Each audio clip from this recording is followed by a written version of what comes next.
German prisoners of war were surprised when they arrived in America. Church bells heard. January 15th, 1945.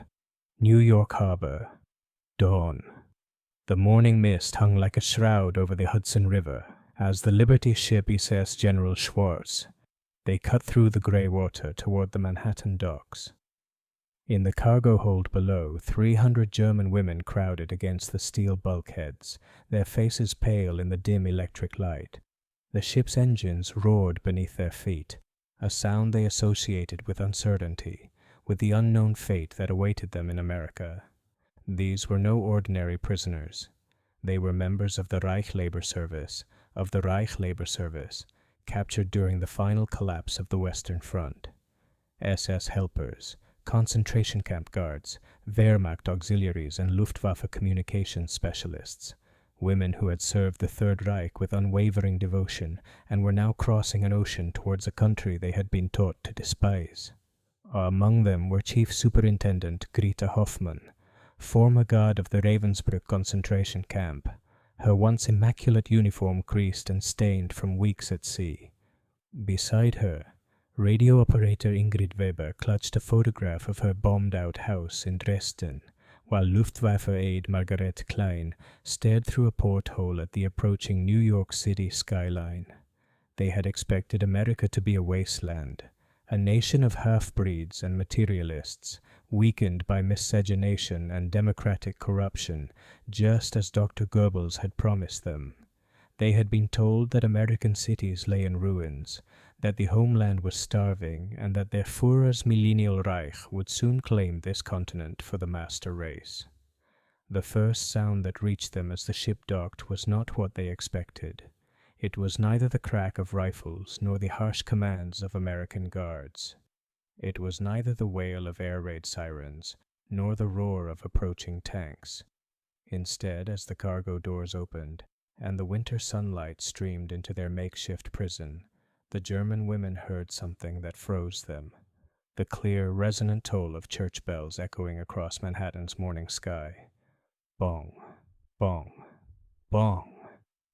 The sound washed over them like a wave, and for a moment 300 hardened servants of the Nazi regime stood transfixed. They were the bells of St. Patrick's Cathedral, calling New Yorkers to Sunday Mass.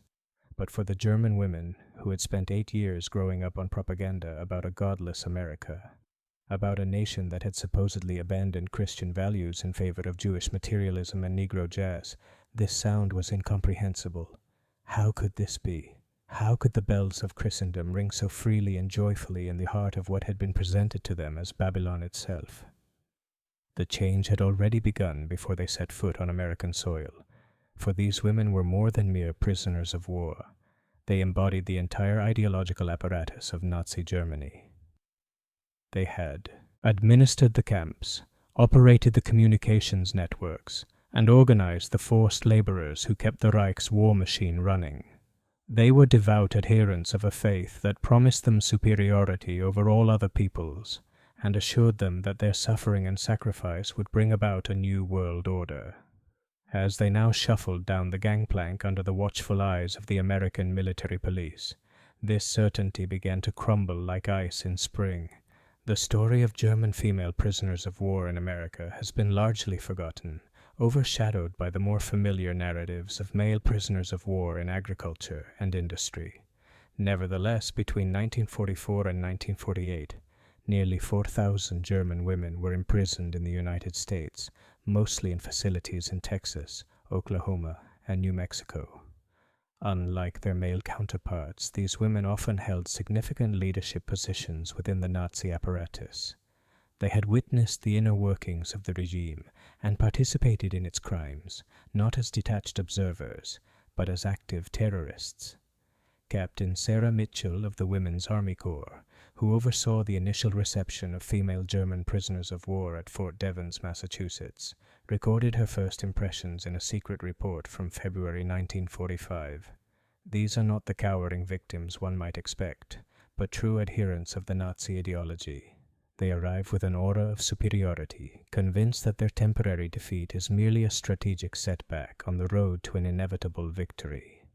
They speak of America with contempt, describing us as racially inferior, morally corrupt, and doomed. Yet I observe something curious.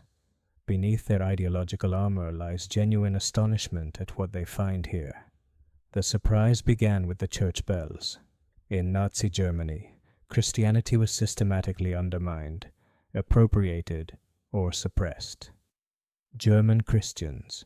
The movement had attempted to create a Nazified Christianity that lost its Jewish roots, while the traditional churches faced increasing persecution. Many of these women had witnessed the closure of seminaries, the arrest of pastors, and the replacement of Christian holidays with pagan Nazi celebrations. They had been taught that America, too, under Jewish influence, had abandoned the Christian faith in favor of materialism and racial mixing. But as the German women were transported from the port through the streets of New York, they witnessed something that shattered their preconceptions.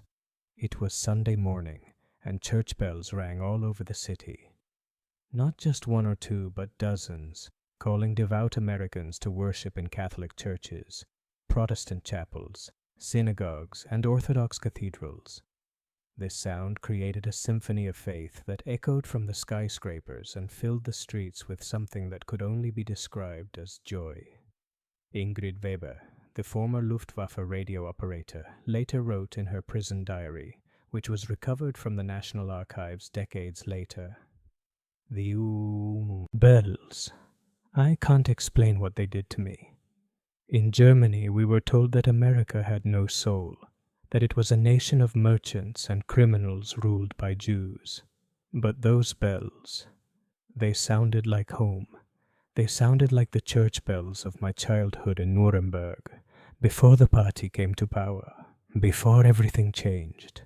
How could this godless America sing with such voices of faith?" The irony was profound and intentional. The United States, waging a war against fascism and totalitarianism, deliberately flaunted its religious freedom as a weapon in the ideological struggle. The American military authorities recognized that these German women were not just prisoners, but potential witnesses to the fundamental lie underlying Nazi propaganda. Every Sunday morning, German prisoners of war in prison camps across America heard these bells ringing. Church bells ringing in a country its leaders had declared to them spiritually bankrupt. The journey to the internment camps took the women through the heart of America's wartime wealth, but their expectations were once again dashed. In 1945, Germany was a land of ruins and rationing, where the civilian population lived on beet soup and coffee substitutes, every calorie precious, and every resource scarce. These women had endured years of deprivation, constantly convincing themselves that their sacrifice was necessary, because Germany was surrounded by enemies who sought to starve them into submission. They had been assured that America too was suffering under the burden of the war, that its population was hungry and desperate. Instead, they saw shop windows full of merchandise, restaurants serving sumptuous meals, and Americans dressed in clothing that would have been considered luxurious in wartime Germany. The contrast was so stark that many of the women initially couldn't believe what they were seeing. Greta Hoffman, the former concentration camp guard, convinced herself it was an elaborate charade.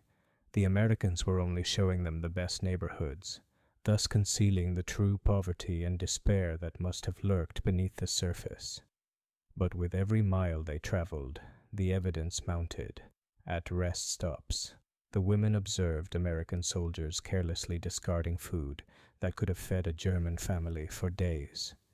They saw civilian cars on the streets, private vehicles belonging to ordinary citizens, not party officials or military commanders. They witnessed an abundance on a scale their ideology had deemed impossible in a racially mixed democracy. How could a nation of racially inferior people achieve such prosperity while the master race lived on rations? The prison camps themselves became laboratories of ideological transformation.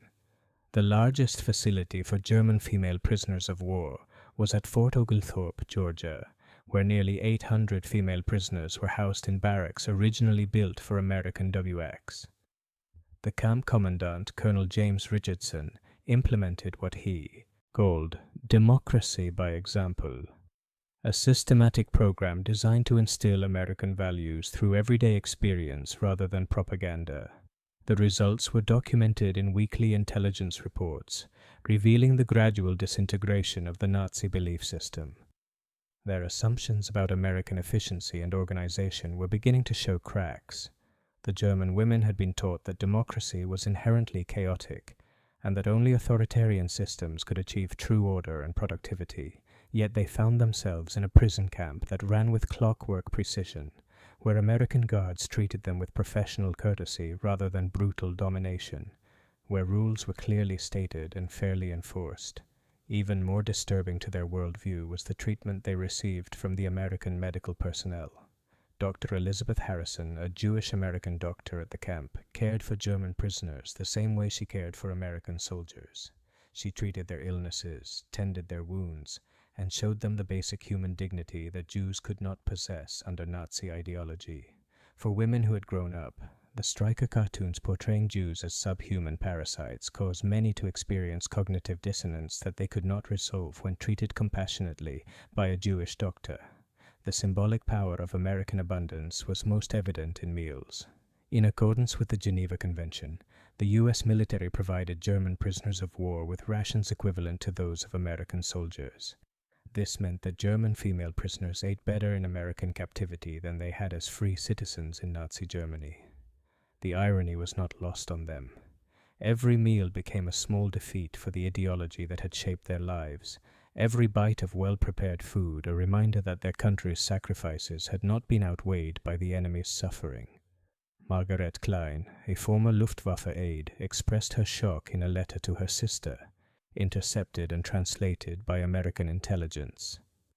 "The food here is better than what we ate at home, even before the war. Yesterday they served us meat, real meat, not the substitutes we've learned to accept. There are vegetables I'd forgotten existed. The American guards eat the same food we do. There are no special rations for the victors and no leftovers for the vanquished. I don't understand this country." But it was the persistent sound of church bells that brought about the most profound change. Every Sunday morning, the bells of local churches tolled across the Georgia countryside, and the German women listened from their barracks with growing confusion and wonder. Some had been SS auxiliaries who had aided the Nazi persecution of Christian churches. Others were followers of the pagan mysticism that Hitler promoted as an alternative to Christianity. All had been taught that America was a godless nation, where Christianity had been corrupted or destroyed by Jewish influence. Yet, here, in the heart of the American South, they were surrounded by a culture that seemed more Christian than anything they had experienced in Nazi Germany. The camp chaplain, Father Michael O'Brien, held voluntary services for any prisoners who wished to attend. To his surprise, nearly half of the German women came regularly to hear him speak about forgiveness, redemption, and the possibility of spiritual renewal. They listened with the intensity of hearing the Christian message clearly for the first time in their lives.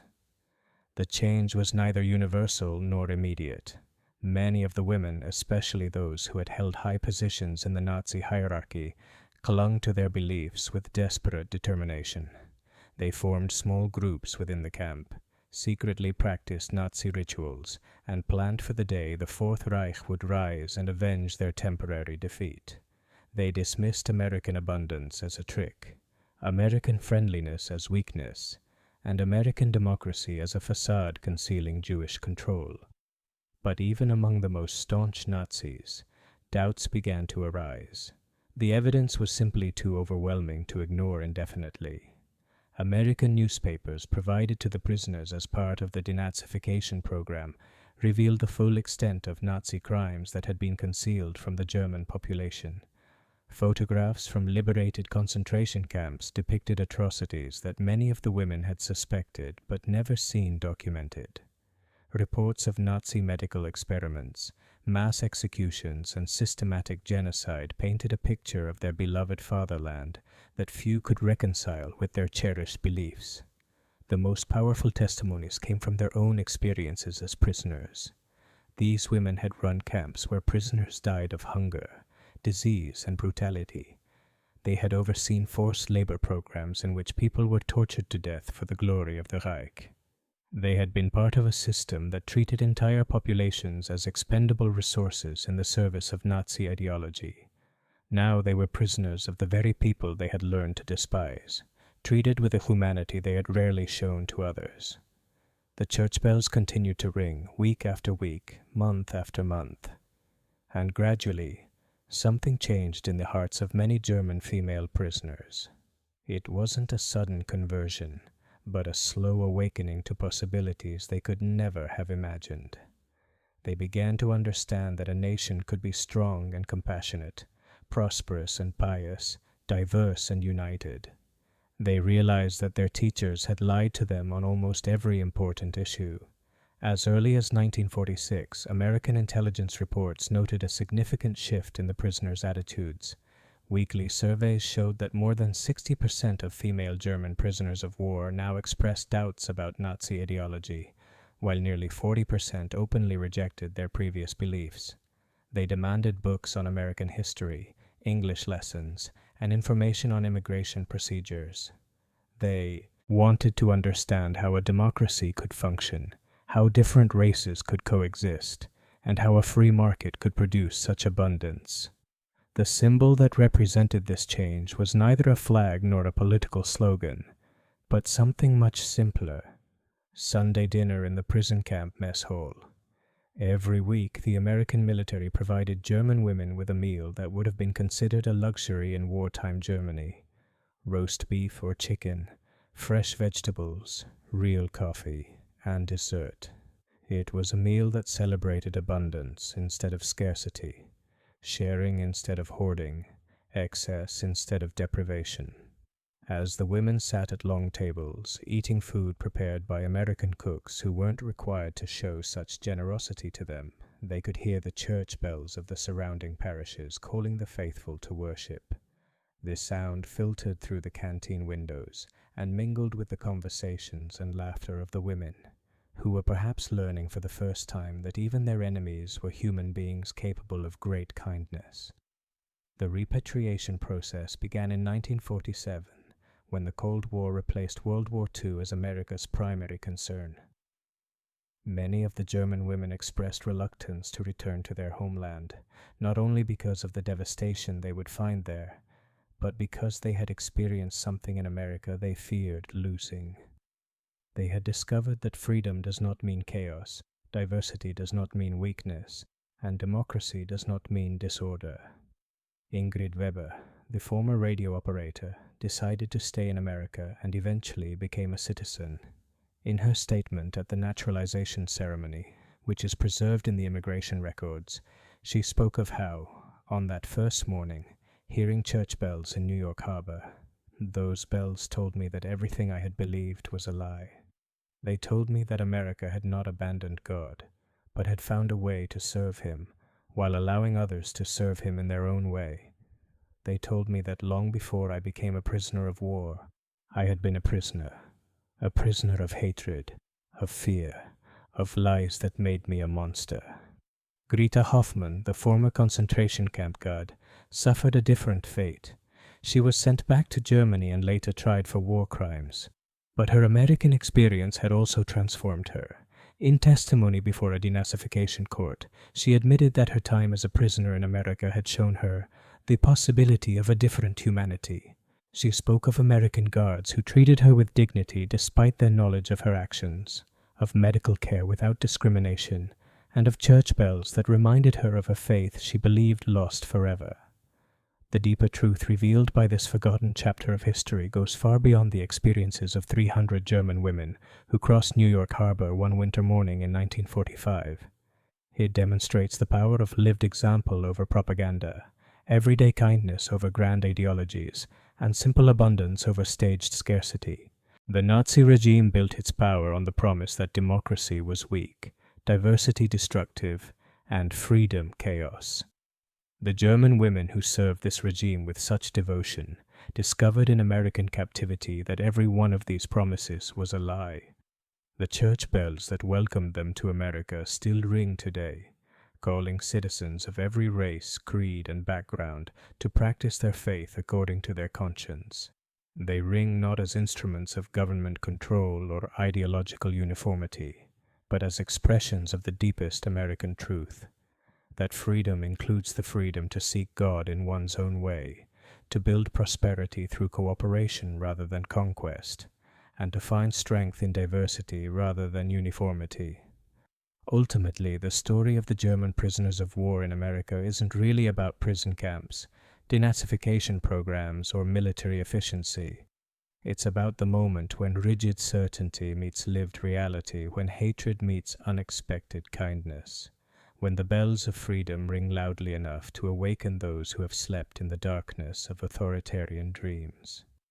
It's about the discovery that shared abundance creates more abundance, that given freedom makes both giver and receiver freer, that the true victory over evil is not its destruction, but its transformation into something better. These bells still ring every Sunday morning across America, just as they did on that January day in 1945 when 300 German women first heard them echoing from the skyscrapers of Manhattan. They ring for all who have ears, proclaiming that democracy is not chaos but harmony, that diversity is not weakness but strength, that freedom is not the absence of order but the highest order of all, the order that emerges when people choose to treat one another with dignity, respect, and love.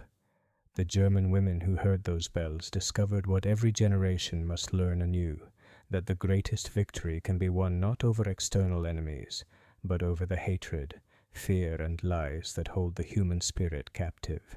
They learned that true freedom resonates not in the silence of uniformity, but in the joyful sound of many voices rising together in hope, faith, and the infinite possibility of human salvation.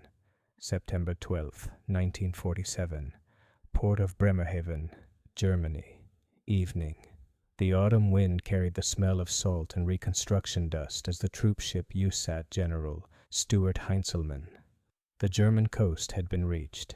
In the cargo hold stood the same women who had crossed the Atlantic as defiant supporters of the Third Reich, now transformed, bearing letters from American pen pals and small gifts from their former captors. The church bells of America still echoed in their memories as they prepared to face a homeland that no longer existed. Not the Germany they had left, not the Germany they had dreamed of, but something entirely new, broken, and uncertain. Ingrid Weber pressed her face against the porthole and watched the remains of German cities slip by in the twilight. Where the proud monuments of the 1,000-year Reich had once stood, only rubble and makeshift shelters remained. The woman who had once operated the Luftwaffe radios and relayed messages of victory and revenge across the airways of occupied Europe now carried a small bell in her suitcase, a gift from the Fort Oglethorpe Chapel, engraved with the words, Faith, Hope, Love, in English and German. The Germany they returned to in 1947 was a land of widows, orphans, and ruins. Nearly 4 million German men had died in the war, leaving behind a predominantly female population. Cities lay in ruins, the economy had collapsed, and millions of displaced persons wandered the countryside searching for shelter, food, and meaning in a world turned upside down. Into this chaos came the returning female prisoners of war, bringing with them not only memories of American abundance, but also a completely altered understanding of what society could be like. The reception they received was anything but warm. Many Germans viewed the returning prisoners of war with suspicion and resentment. Why were they well fed while the German civilian population starved? Why did they live in heated barracks while German children froze in bombed-out basements? Why did they speak of America with almost loving affection, while their own countrymen struggled daily to survive?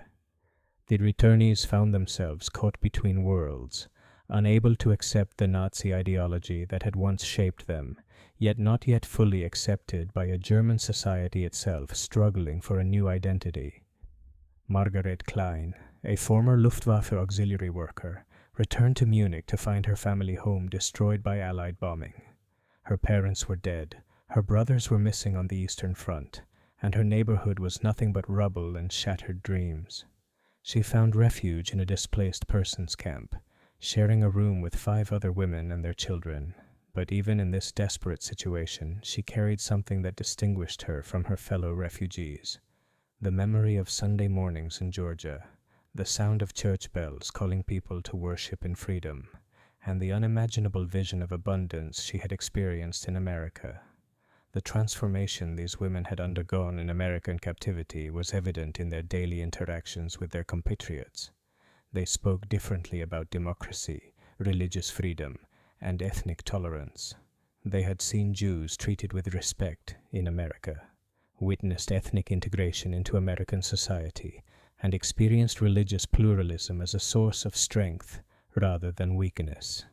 In a Germany that was slowly and painstakingly coming to terms with the reality of the Holocaust and its own complicity in Nazi crimes, these women inadvertently became ambassadors of a different way of thinking about human dignity and social order.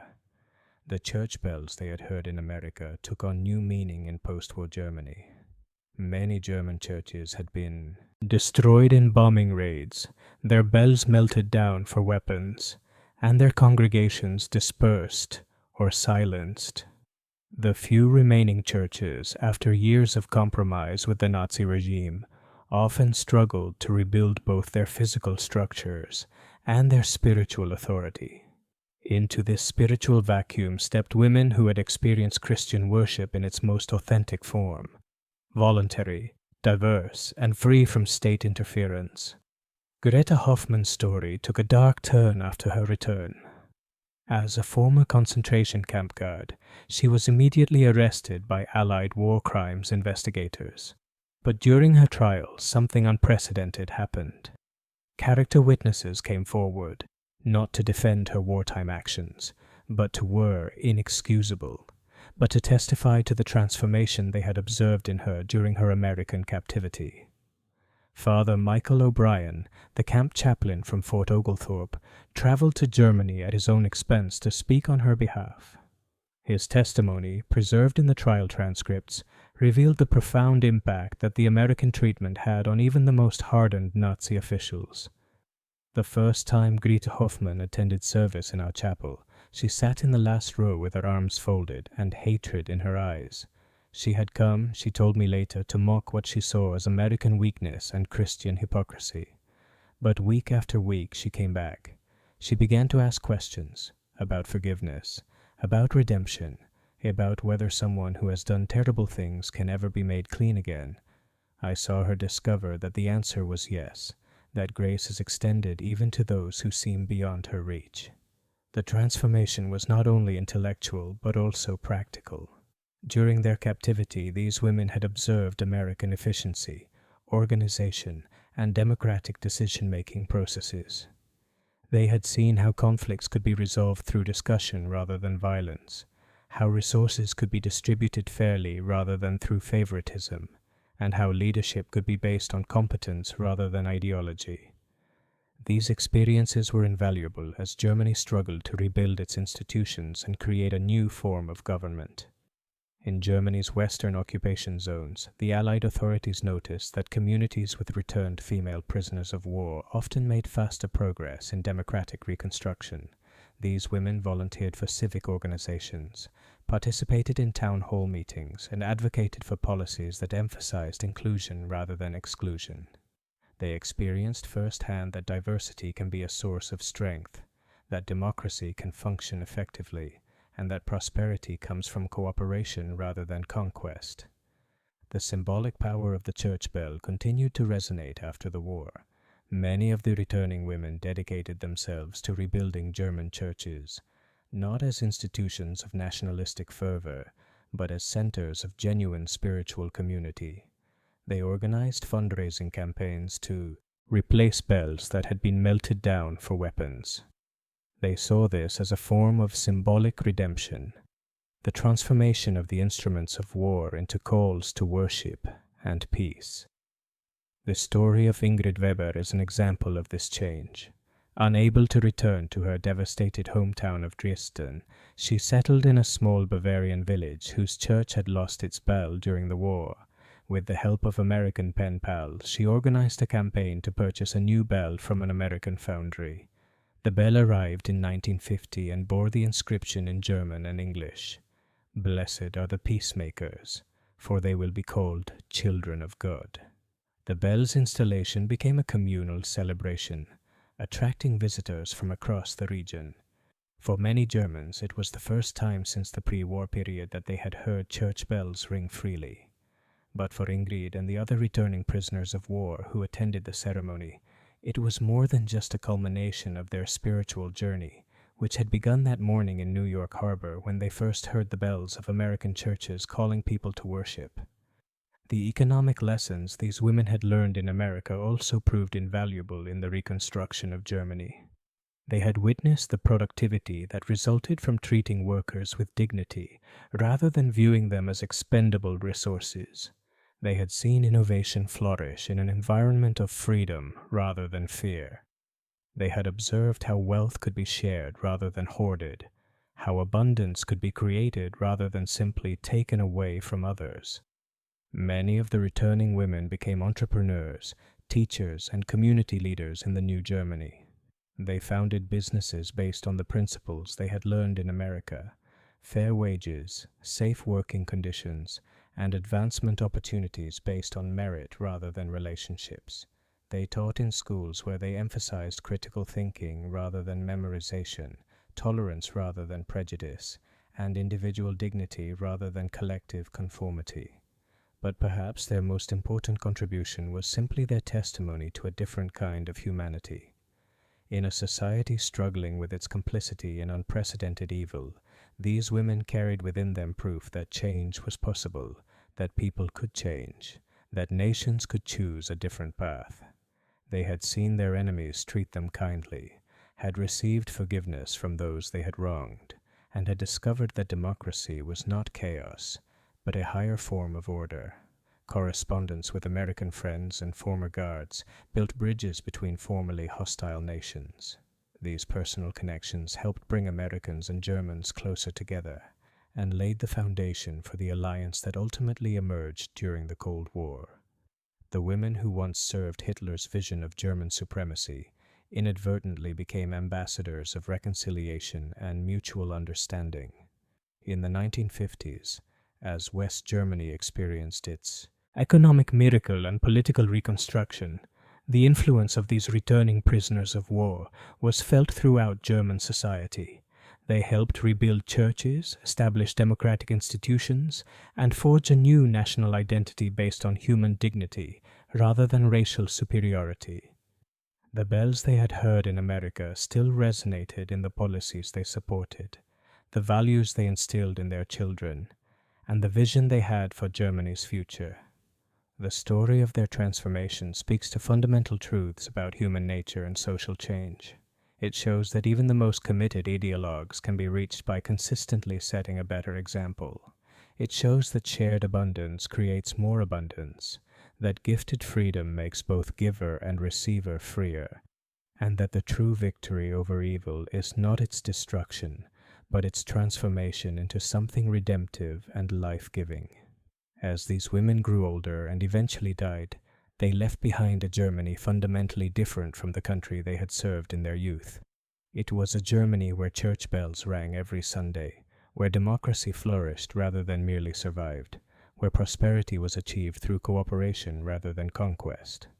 They had helped create a society that embodied the lessons they had learned in American captivity, that strength comes from service, victory from grace, and that the highest form of patriotism is to work to make one's country worthy of love rather than fear. Even today, the bells ring throughout Germany, calling citizens to worship, to fellowship, and to remember the darkness from which they came, and the light they followed. Every Sunday morning, as these bells echo through the German landscape, they carry the memory of transformation, the possibility of redemption, and the abiding truth that even the hardest hearts can be softened by consistently witnessing to love instead of hate, abundance instead of lack, and freedom instead of fear. Ultimately, the German women who heard the church bells in America and carried their echoes home were more than just former prisoners of war. They became the midwives of a new Germany, helping birth a nation that chose democracy over dictatorship, cooperation over conquest, and the community of all humanity over the false promise of racial superiority.